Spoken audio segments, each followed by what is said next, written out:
The lights flickered in the long hallway of Level 7 as Lee Dae-ho pushed his cleaning cart forward. His footsteps echoed softly against the metal walls of the massive space station called Harmony's Edge. It was 3 in the morning, and the research levels were quiet. This was how Dae-ho liked it. No scientist rushing past him, no security guards asking questions. Just him and the endless corridors that needed cleaning. Dae-ho had worked the night shift for 6 years now. He was 34 years old and nobody really noticed him. The researchers saw him as just another maintenance worker, someone who emptied trash cans and mopped floors. They never looked at his face or asked his name. This suited Dae-ho fine. He had always felt different from other people. Strange dreams filled his sleep every night. Dreams of golden cities floating in space and voices calling his name in languages he did not understand. Tonight felt different, though. As Dae-ho walked past the restricted labs, his skin felt warm. A strange tingling ran up his arms. He had felt this before, but never so strong. The feeling always came when he was near certain areas of the station, areas where the old things were kept. His assignment sheet said to clean Lab 47C tonight. This was the xenoarchaeology lab where Dr. Park Mi-sun worked. Dae-ho had seen her a few times during shift changes. She was a serious woman with kind eyes who always nodded politely when she saw him. Unlike the other scientists, she treated maintenance workers like real people. Dae-ho used his security card to enter the lab. The door slid open with a soft hiss. Inside, the room was filled with display cases and work tables. Strange objects sat behind protective glass. Ancient pieces of metal and stone from dead worlds. Things that were old before humans ever left their first planet. As he began to clean the computer stations, his cart bumped into a tall cylindrical device. The machine wobbled and made a warning sound.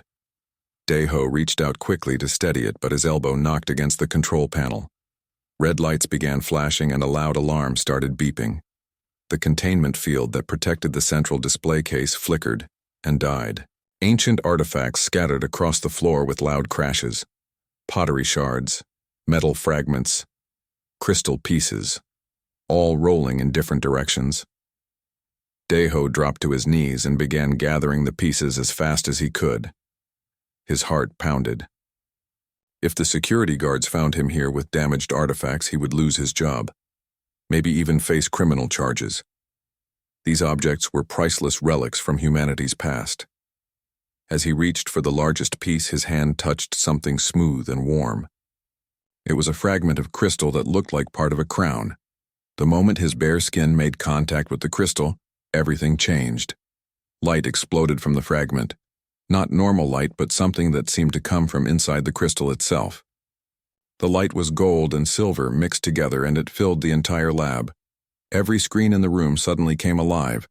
Holographic displays appeared in the air showing star maps and family trees and symbols that hurt to look at directly. Dae-ho tried to let go of the crystal but could not. His hand seemed fused to its surface. Energy flowed through his body like electricity, but warm instead of painful. Images flashed through his mind. Spaceships the size of cities. Planets covered in gleaming towers. Battles between humans and creatures made of living shadow. At the center of all the holographic displays, one image grew larger than the others. It was a family tree with thousands of names connected by golden lines. At the very top, in letters that pulsed with inner fire, were the words House of Kim, the last royal line of Terra Prima. The name at the bottom of the tree made Dae-ho's blood run cold. Lee Dae-ho, born 2353, last living heir. The crystal fragment grew brighter, and the energy flowing through him increased. Dae-ho felt his consciousness expanding. Memories that were not his own began flooding his mind. He saw through the eyes of kings and queens who had ruled humanity's first empire among the stars. He felt their hopes and fears and the weight of responsibility they carried. Then everything went black. Dr. Park Mi-sun found him 20 minutes later when the lab's emergency system called her. She arrived to find the cleaning man unconscious on the floor, still clutching the crown fragment. The artifact was glowing softly, and every piece of ancient technology in the lab was active for the first time in 3 centuries. Mi-sun knelt beside Dae-ho and checked his pulse. It was strong but slow. The crown fragment in his hand was warm to the touch and seemed to pulse in rhythm with his heartbeat. She had studied this particular artifact for 15 years, and it had never shown any reaction to human contact before. The crystal was completely inert. Dead. Until now. As Daiho slowly opened his eyes, Misun helped him sit up. He looked confused and frightened, like someone waking from a very long dream. "What happened?" she asked gently. Daiho looked at the crystal, in his hand, then at the glowing displays around the room. "I don't know," he whispered. "I touched it, and then everything changed. The voices in my dreams, they were real. They were calling me home."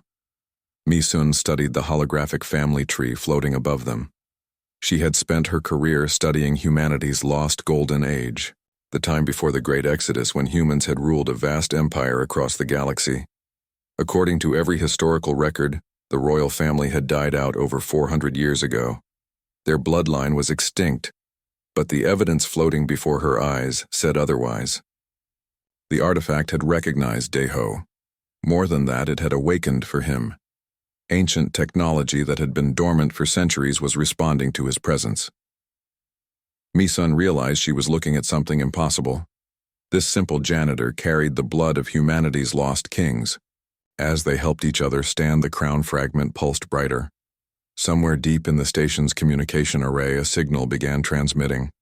A signal that would travel faster than light across the galaxy. A signal that announced to friends and enemies alike that the royal bloodline of humanity had returned. In the dark spaces between stars, ancient enemies who had waited centuries for this moment began to stir. The hunt was about to begin. The next 3 days changed everything for Lee Daiho. Word of the crown fragment's activation spread through the research station like wildfire. Scientists came from every level to see the impossible sight. Ancient technology that had been silent for centuries now hummed with life whenever Daiho was near. Dr. Park Misun had moved him to a secure room in the medical wing. She told everyone he was under observation for exposure to unknown energies. This was partly true, but mostly it was to keep him safe from the crowds of curious researchers who wanted to study him like a lab specimen. Daiho sat on the edge of the medical bed holding the crown fragment. The crystal felt warm in his hands and pulsed gently with golden light. Every few minutes, new memories would surface in his mind.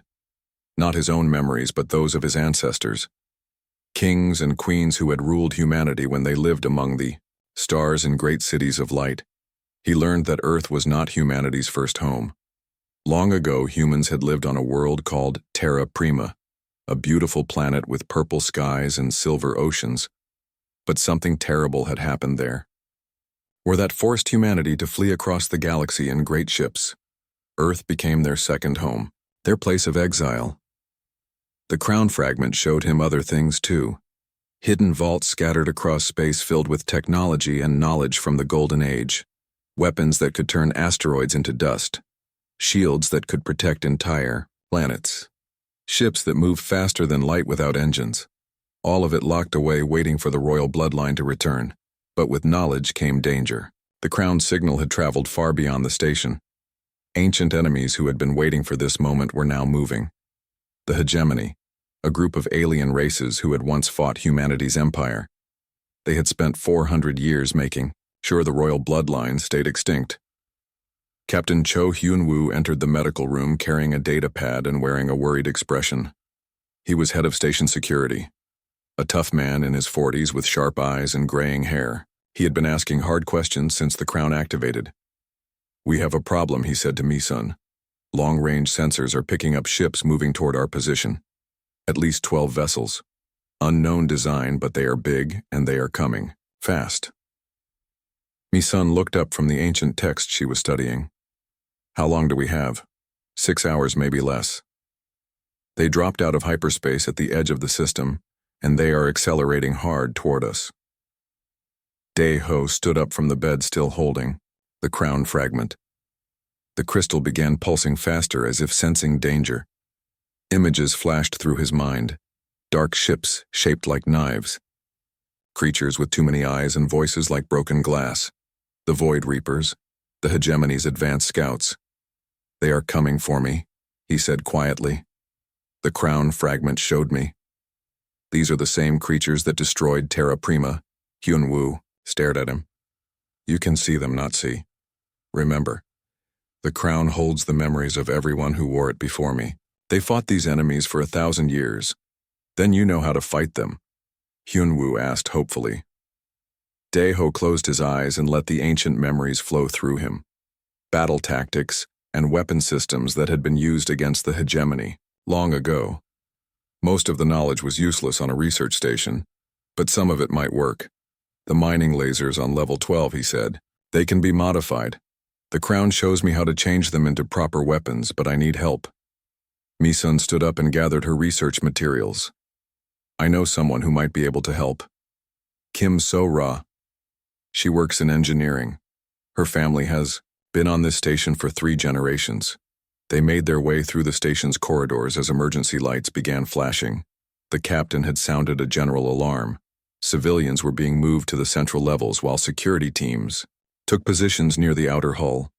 Engineering Section C was a maze of pipes and generators. The air smelled of hot metal and electrical discharge. They found Kim So-ra working at a computer terminal surrounded by technical diagrams. She was a young woman in her late 20s with oil stains on her jumpsuit and determination in her dark eyes. Dr. Park explained the situation quickly. So-ra listened with growing amazement as she learned about the crown fragment and the approaching enemy ships. Let me see this artifact, she said finally. Dae-ho held out the crystal. The moment So-ra came near it, the crown fragment blazed with silver light. Every machine in the engineering section suddenly came alive.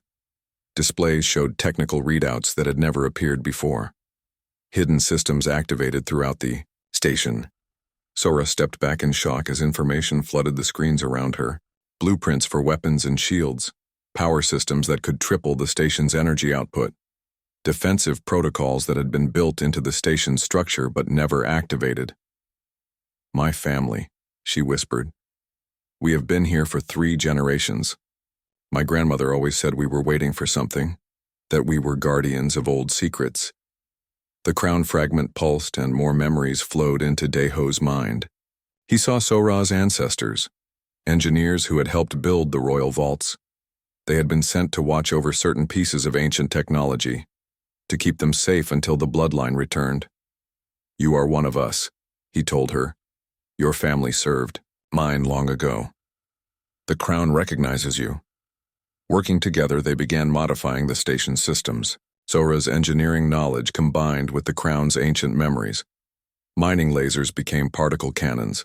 Communication arrays became targeting systems. The research station slowly transformed into a fortress. But they were running out of time. Long-range sensors showed the enemy ships had entered the outer system.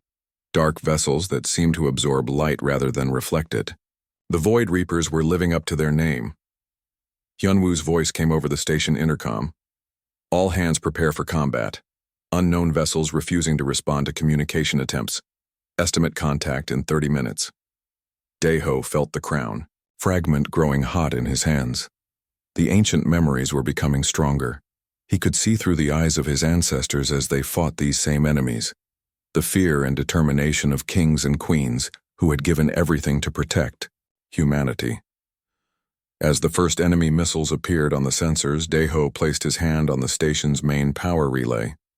The crown fragment's light flowed into the station's systems like liquid fire.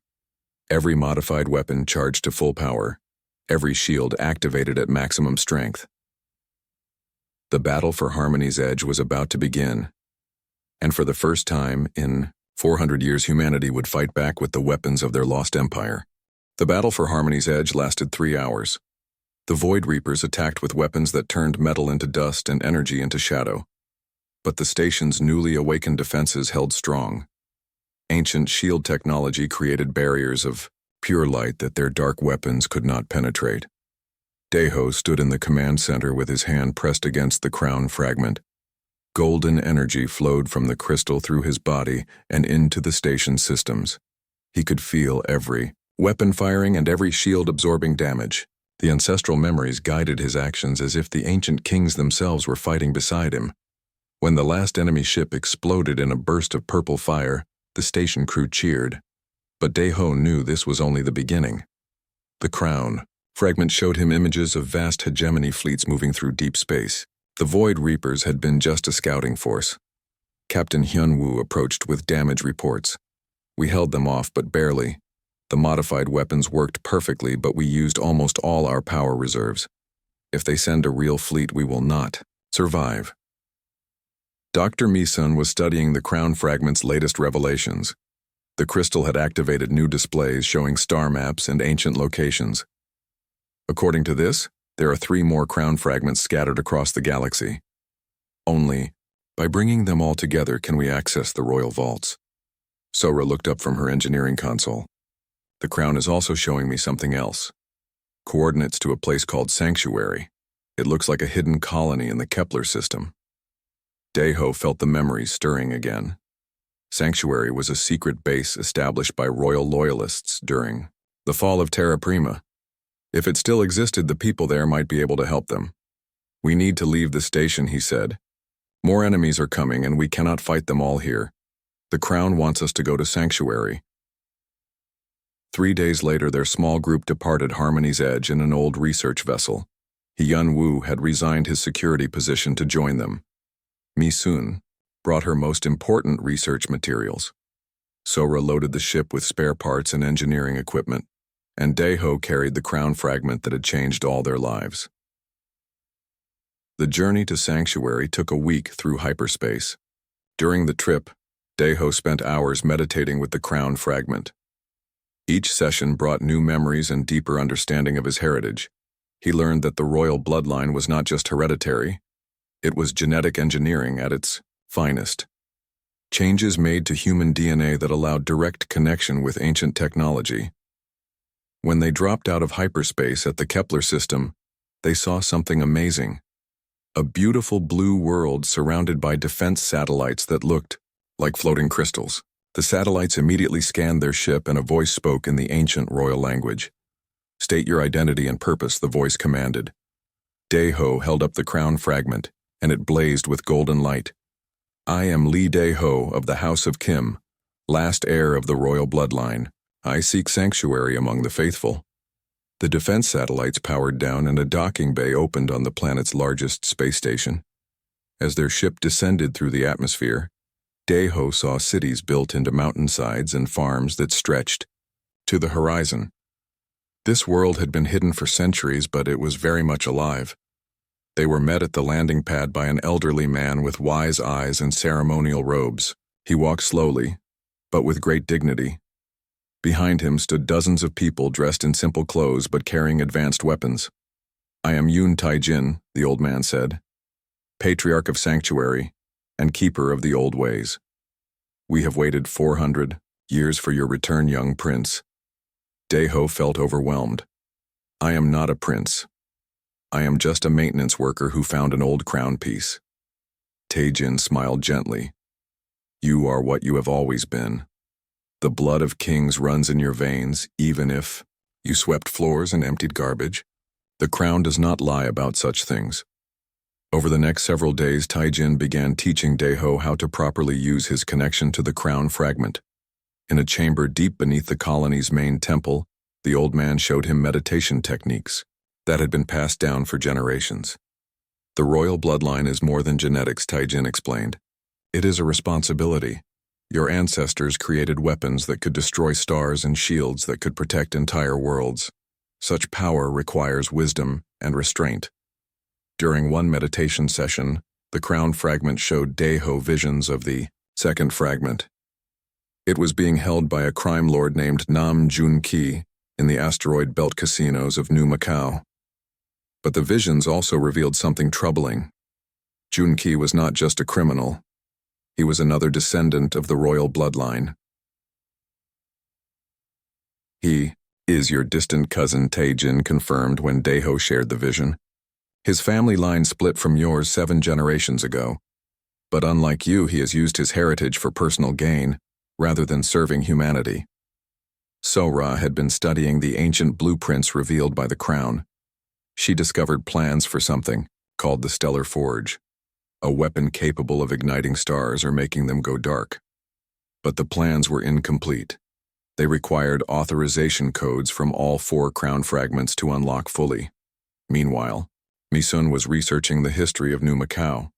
The asteroid casino was heavily defended and surrounded by criminal organizations from across human space. Getting inside would be nearly impossible. Getting out alive would be even harder. But they had to try. The hegemony fleets were moving closer and humanity needed every advantage they could get. The second crown fragment was their next step toward awakening the full power of the royal bloodline. As Daeho prepared for the dangerous mission ahead, the crown fragment pulsed with warm light. Deep in his mind, he could hear the voices of his ancestors. They had faced impossible odds before. They had made terrible sacrifices to protect humanity. Now it was his turn to carry that burden.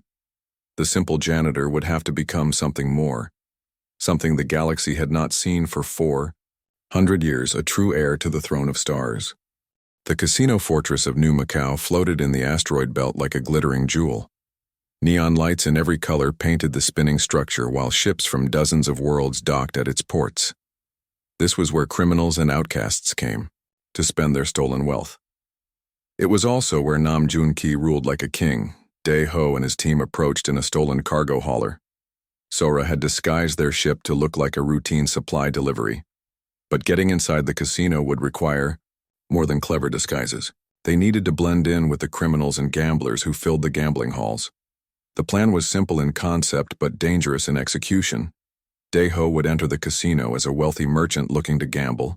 Hyun-woo would pose as his bodyguard. Mi-sun and Sora would infiltrate the service levels and locate the crown fragment.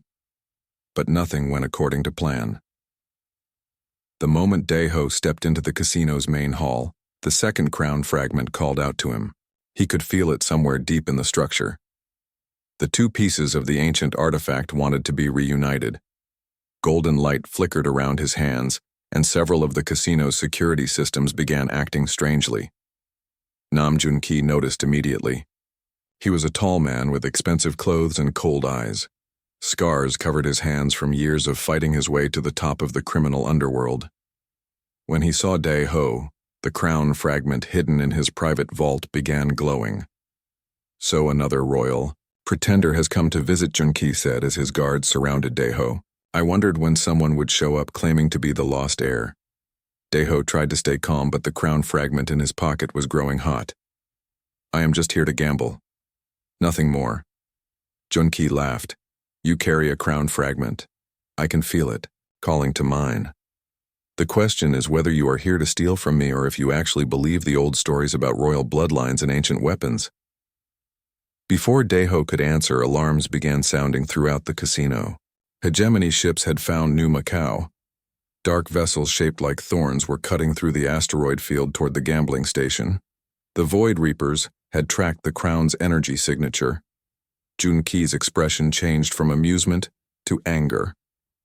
"Your presence here has brought death to my doorstep. My people will suffer because of your royal fantasies." The casino shook as enemy weapons struck the outer shields. Guests screamed and ran for the escape pods while Jun-ki's security forces manned the defensive weapons. But the casino was built for entertainment, not war. Against a real military force, it would not last long.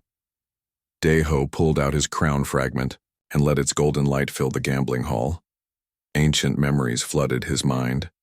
Battle tactics used against these same enemies 400 years ago. "If you help me, we can fight them together.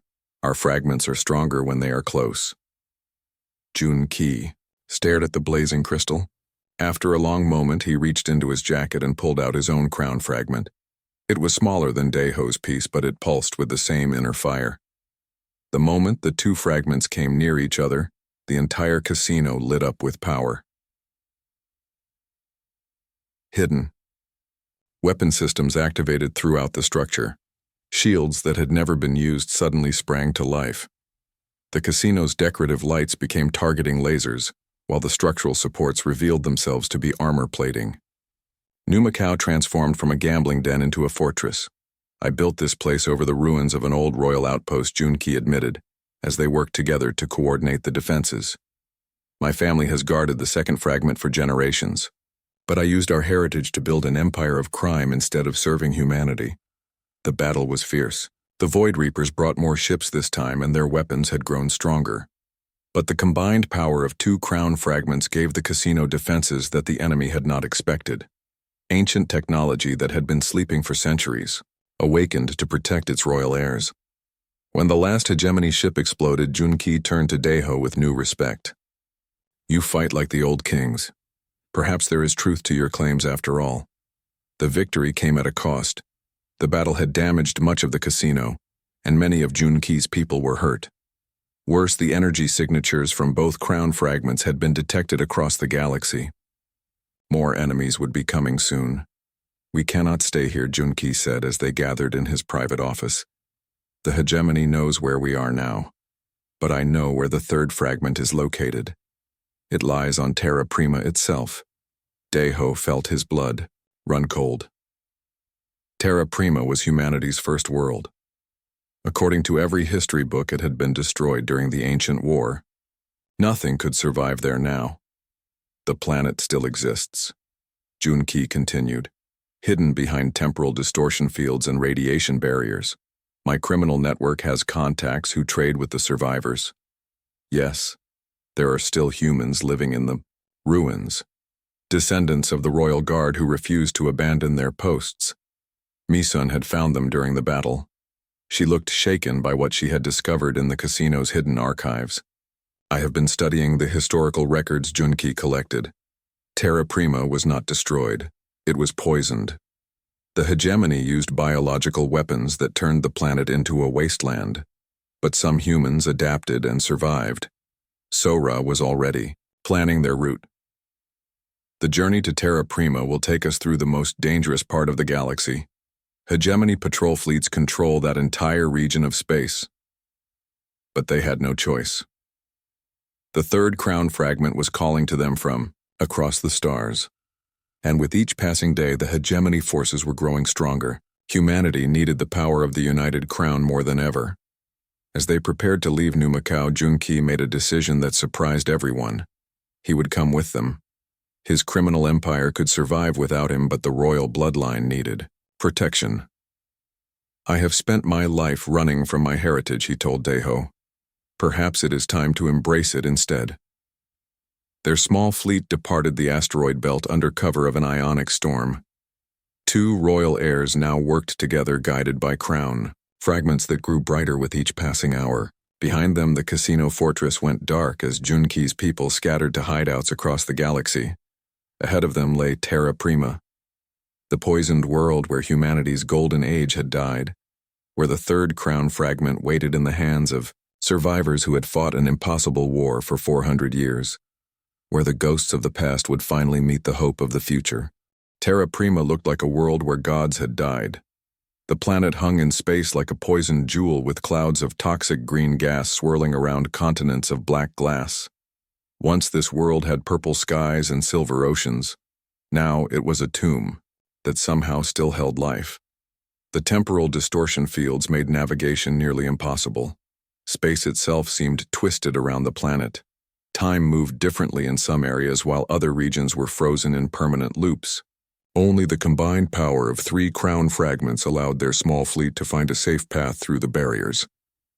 As they descended through the atmosphere, Daeho saw the ruins of the ancient capital. Towers that had once reached toward the stars lay broken like fallen trees. Cities that housed millions were now empty craters filled with strange crystalline growths, but among the ruins he could see signs of life. Smoke from fires, gardens growing in protected valleys. Humanity had survived here against impossible odds. Their ships landed in a clearing surrounded by the twisted remains of what had once been a royal palace. The air was breathable but tasted of metal and old death. Radiation detectors clicked constantly as they explored the landing site. They were not alone for long. Armed figures emerged from the ruins wearing armor made from salvaged materials. Their weapons were a mixture of ancient technology and crude repairs.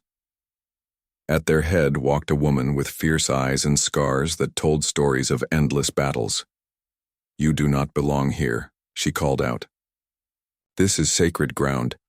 Leave now or face the judgment of the Crimson Hand. Daeho stepped forward holding his crown fragment. The crystal blazed with golden light that reflected off the ruins around them. I am Lee Daeho, heir to the royal bloodline.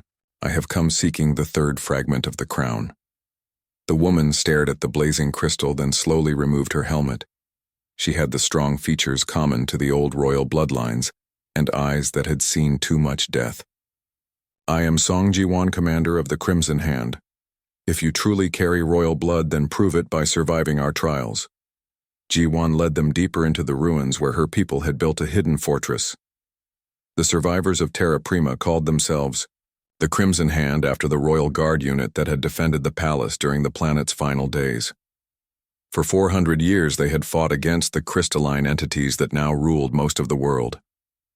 These creatures feed on life energy, Ji-won explained as they walked through tunnels carved from palace foundations.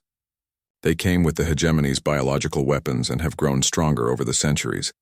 We are the only thing standing between them and complete dominion over Terra Prima. The trials were brutal.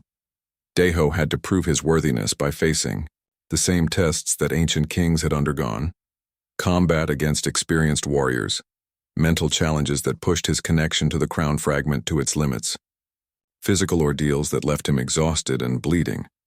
But with each trial, the crown fragment grew brighter. The ancient memories became clearer. He could see through the eyes of the last true king of Terra Prima as the planet died around him. Feel the terrible weight of choosing who would evacuate and who would stay behind to fight. When the trials ended, Ji-won knelt before him.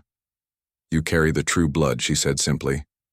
The crown fragment recognizes you, as it recognized no other in 4 centuries.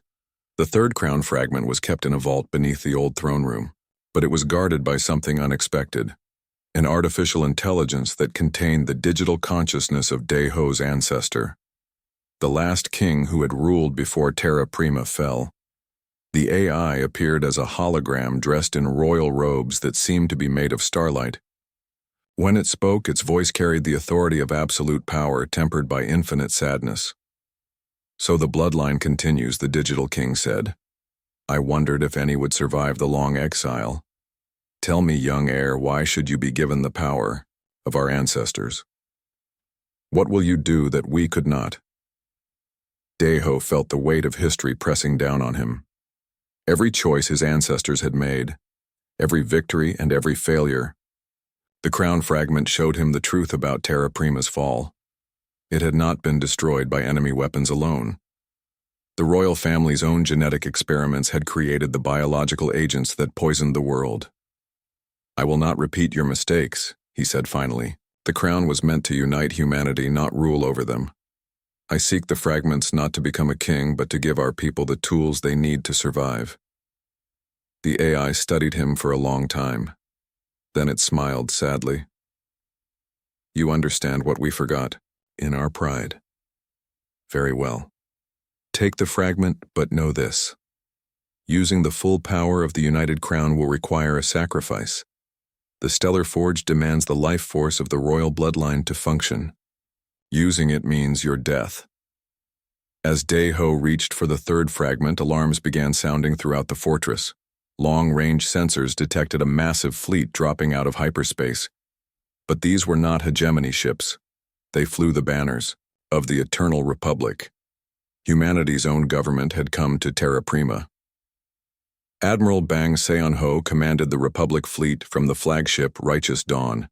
He was a man in his 60s with silver hair and the bearing of someone who had spent his life fighting for his beliefs. When he appeared on the communication screen, his face was hard with determination. This is Admiral Bang of the Eternal Republic Navy, he announced. We demand the immediate surrender of the terrorist known as Lee Daeho and all stolen royal artifacts. You have 1 hour to comply or we will take them by force, Ji-won spit on the ground. The Republic dogs finally show themselves. They have spent 4 centuries making sure humanity stays scattered and weak. Now they fear what a united bloodline might accomplish.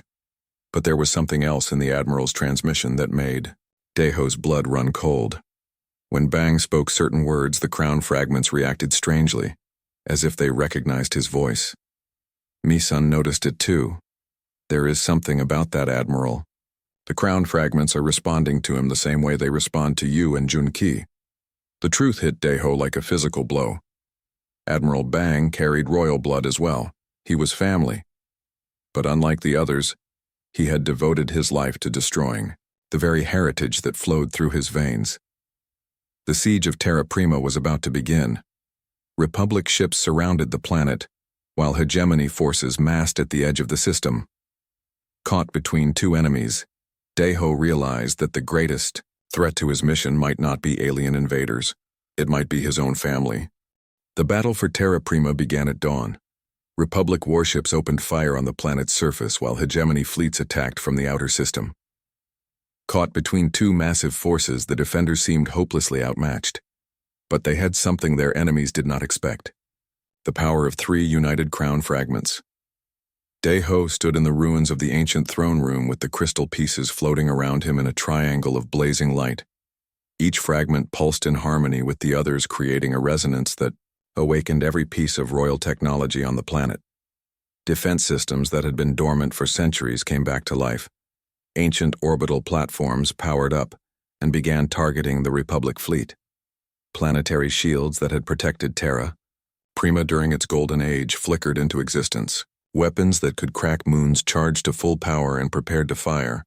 Admiral Bang watched from his flagship as impossible energies lit up his sensor screens. This was technology that should not exist. Weapons that the Republic had spent 4 centuries making sure stayed buried. All ships concentrate fire on the surface installations, he ordered. We cannot allow the Royal Pretender to access the full arsenal. But the Republic's attack was interrupted by something unexpected. Hegemony reinforcements arrived in overwhelming numbers. Dark ships by the thousands dropped out of hyperspace and began destroying everything in their path. Republic vessels and planetary defenses alike. Admiral Bang realized he faced a terrible choice: continue attacking the planet and let the hegemony destroy both forces, or join with the Royal Pretender and fight humanity's ancient enemies together. Down. On the surface, Daeho felt the crown fragments calling to something far away. The 4th piece, the final fragment that would complete the ancient weapon. It was close. Very close. Hidden aboard Admiral Bang's own flagship. Ji-Wan and her fighters held the palace ruins against Republic ground forces. Junki coordinated the planet's defenses while Sora worked frantically to repair damaged systems. Mi-sun studied the crowns. Revelations trying to understand what would happen when all 4 pieces came together. But time was running out. The hegemony fleet was too large. Even with the planet's ancient defenses, they could not hold against such numbers. Daeho made a desperate decision. He had to reach the 4th fragment even if it meant infiltrating an enemy warship. Using a captured Republic shuttle, he flew toward Admiral Bang's flagship. The crown fragments created a stealth field that hid the small craft from sensors. But, as he approached the massive warship, another signal appeared on his screens. Admiral Bang was requesting private communication. The Admiral's face appeared on the shuttle's display. He looked older now. Tired. The weight of command and a lifetime of fighting had aged him beyond his years. When he spoke, his voice carried deep sadness. "I know who you are," he said quietly. "I have known since the moment your existence was confirmed. You are the son of my sister. The nephew I thought died with the rest of our bloodline." Daeho felt the world spinning around him. "You are family. I am Admiral Bang Seon-ho of House Kim, son of Princess Kim Young-mi who died fleeing the royal purge. I have spent my entire life making sure the monarchy never returned, making sure humanity never again suffered under the rule of kings and queens who thought themselves gods." But the hegemony forces were closing in. Hundreds of alien ships surrounded the planet while more arrived every hour. Whatever family conflict existed between them, it would mean nothing if humanity was destroyed. "Look around you," Uncle Daeho said. "The aliens are here to finish what they started 400 years ago. They want to wipe out humanity completely. We can settle our family differences later, but right now we need to work together." Admiral Bang was quiet for a long time. Then he made a decision that would echo through history. "All Republic ships, this is Admiral Bang. We are changing our target priority. Hegemony forces are now considered hostile. All units coordinate with planetary defenses and protect the surface. The fourth crown fragment was kept in the Admiral's personal vault. As Daeho docked with the flagship, Bang met him in the shuttle bay. The older man moved slowly but with dignity. In his hands he carried a crystal case containing the final piece of the ancient crown. "This belonged to my mother," he said as he handed over the case. "She made me promise to destroy it if the royal bloodline ever returned." But perhaps she was wrong. Perhaps some crowns are meant to unite rather than rule. The moment all four fragments came together, something incredible happened. The crystals merged into a single piece that blazed with the light of a newborn star. Ancient technology throughout the galaxy awakened as the completed crown announced its return. On 1,000 worlds, hidden vaults opened their doors. But the most important awakening happened at the galaxy's core. There in the artificial black hole that humanity's ancestors had created, the stellar forge stirred to life. A weapon capable of igniting or extinguishing any star in the galaxy. A tool that could reshape the very cosmos. Daeho felt the forge, calling to him across impossible distances. The crown wanted to go home. To the place where humanity's greatest weapon waited for its rightful user. But reaching it would mean flying through the heart of hegemony space. "Uncle, I need your help." One more time he said to Admiral Bang. "The Republic fleet and the planet's defenses working together. One last mission to the galactic core." What they found at the galaxy's center was not a weapon of destruction, but something far more valuable. The stellar forge was not designed to destroy stars. It was built to connect them, to create an instantaneous communication network that could link every human world across the galaxy. Instead of using the forge to destroy the hegemony, Daeho made a different choice. He activated the network and sent a message to every human colony, a signal that awakened ancient technologies and united scattered worlds for the first time in centuries. The effect was immediate. Human fleets appeared from across the galaxy, not to conquer or destroy, but to defend and unite. Old enemies became allies as humanity remembered what they could accomplish when they worked together. The hegemony forces found themselves facing not a scattered collection of weak colonies, but a united human civilization, backed by technology from the Golden Age. The aliens who had spent centuries ensuring humanity stayed divided were suddenly outnumbered and outgunned. In the end, the war ended, not with destruction, but with negotiation. Faced with humanity's new unity, the hegemony agreed to a lasting peace. The ancient enemies who had fought for 1,000 years finally laid down their weapons. 6 months later, Daeho stood in the observation deck of New Sanctuary Station. The joint human-alien research facility orbited a peaceful world where former enemies worked together to explore the ancient technologies. Admiral Bang commanded the new Galactic Council, where representatives from every human world met to discuss their shared future. Junki had gone legitimate as a trade negotiator, using his criminal contacts to build bridges between different cultures. Jiwan led the joint defense forces that protected both human and alien worlds. Sora headed the technology research division, while Misun documented the rediscovered history of humanity's golden age. The crown fragments had gone silent once their purpose was complete. They sat in a place of honor in the station's museum. Silent crystals that had once blazed with the power to reshape the galaxy. Daeho had returned to maintenance work, not because he had to, but because he wanted to. He found peace in the simple tasks of keeping the station clean and functional. The janitor who had become a king had chosen to be a janitor again. As he cleaned the observation windows, he watched ships from dozens of worlds dock at the station. Human vessels flying alongside alien craft. Former enemies working together to build a better future. The crown had fulfilled its true purpose, not to create a king, but to remind humanity that they were strongest when they stood together. The royal bloodline was complete, but the real reign was just beginning. A reign not of one person over many, but of all people working as one.